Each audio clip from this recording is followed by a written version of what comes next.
Hello everyone.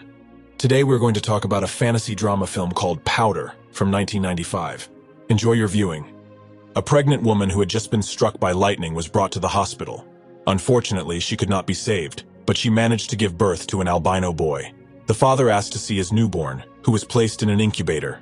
A device that measures brain waves shows too much activity. The man said that it was not his son and started to cry. Some time passed. The strange boy was raised by his grandparents, but they died. It turned out that the albino was kept in the basement. Sheriff Barnum invited a child psychologist, Jesse Caldwell, to come here. Neighbors say that the boy is mentally retarded, and in general some kind of abnormal. Perhaps the old people were hiding him from everyone for a reason. The sheriff and the psychologist went down to the basement. The boy was sitting in the dark and said in a calm voice that his name was Powder. Finally, the boy appeared. Jeremy Reed. That's the guy's real name.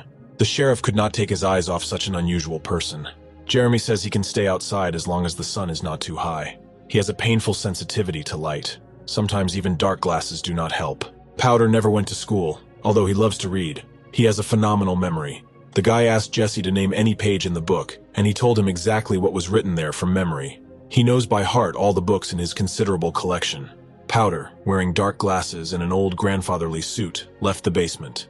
As he walked past the police cars, a siren suddenly went off. Only now did the sheriff notice that the roof of the house had lightning rods. The deputy said that the body of the deceased grandfather was saturated with electricity, as if he had been in fibrillation. Jesse brought Powder to the small town. She works in a boarding school for boys and is going to keep the boy here. The unusual boy attracted the attention of the other boys who were playing soccer. Jesse tells a colleague that Jeremy behaves like a stupid child who does not know anything about the world. In the cafeteria, Jeremy eats separately from the others. Of course, the local bullies could not ignore him. They sat down with him and asked him why he looked like a vampire. Jeremy tried to ignore their leader, John, but he took his food and said that all newcomers are tested. Namely, they have to hold the spoon on the tip of their nose, like Mitch. Powder took the spoon, rubbed it, and left it on the table. The other cutlery was immediately magnetized to it. Everyone in the dining room was very surprised. Then another spoon appeared, and dancing, it jumped to the other spoons, destroying the whole structure. Powder smiled, but John looked at him with an unkind look. The sheriff has a difficult relationship with his son, and his wife Emma is terminally ill and in severe pain. The whole town is already talking about the unusual guy. The nurse shared her opinion as well. The doctor examined Jeremy and said that he was absolutely healthy. Soon he will receive special lenses to protect his eyes from bright light. Jesse suggested that he go to a local school, and he agreed. Jeremy received his lenses, and when he got off the bus, all the students immediately began to look at him in surprise. The physics class is taught by an eccentric teacher named Donald Ripley. He shows a device called Jacob's Ladder. This device was invented to demonstrate electric current. Electric arcs appear one after another and cause Powder discomfort. He shakes all over, and the metal objects around him jump and deform. Suddenly, electricity began to pass through Jeremy. The boy was lifted into the air and stayed there until Donald broke the device. The teacher touched the boy, and an electric current passed through his body. Reporters gathered near the hospital where Jeremy was admitted, but the sheriff did not allow them to enter the ward. The doctor said that Jeremy has no signs of electric shock. He feels great, although a huge hole has been burned in his sweater. The teacher concluded that Jeremy is an electrician, which is why his hair does not grow. Meanwhile, Powder escaped from the hospital. He walked down the street until his classmate's dog started barking at him. Lindsay is surprised that the boy recovered so quickly. She noticed that Jeremy has beautiful eye color, but he immediately took off the lens, which confused her a little. All the neighbors stare at Powder. He admits that he can listen to people from the inside, all their thoughts and memories, but Lindsay did not take his words seriously. Jeremy walked back to his house, but the sheriff blocked his way. He feels that the deputy is afraid of him. He says he doesn't want to go back to the orphanage, and he can't stay in the hospital anymore either. His worst memories are connected with this place.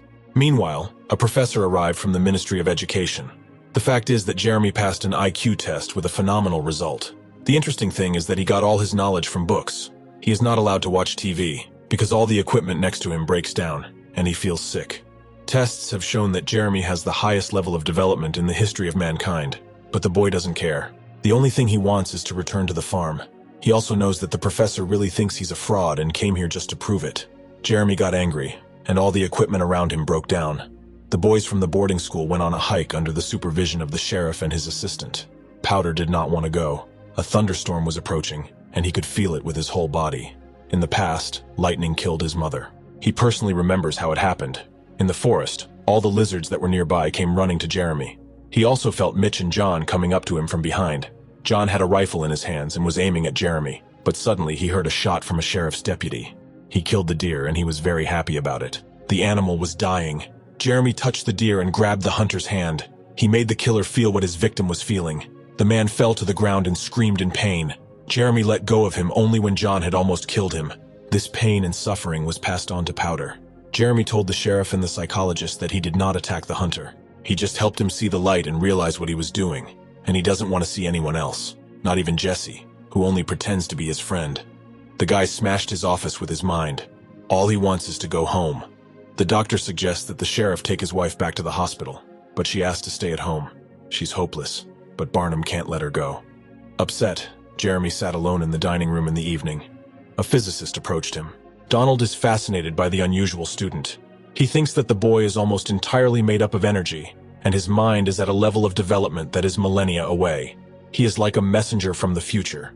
Donald offered to become his friend and extended his hand to Jeremy. The boy decided to show his teacher a magic trick and electrified him, but his grandparents were always afraid to touch him. The sheriff's deputy changed a lot. He threw all his weapons out of the house and refused to participate in the shooting competition. He even stopped carrying a weapon at work. The man admits that when Jeremy touched his arm, he felt wild fear and pain. It was as if he was dying with the deer. Since then, he has not been able to hunt anymore. At night, the sheriff came to Jeremy and asked him to go to his house. Barnum wanted to know what his wife Emma was thinking and feeling. Jeremy relays her thoughts. The woman will not be able to die in peace until she learns that her husband and son have reconciled. Emma believes that Jeremy is an angel who has crossed over to take her away. The woman asked to put her old silver ring on her finger. For a short while, she even regained consciousness. Meanwhile, the anxious nurse called the sheriff's son to come over as soon as possible.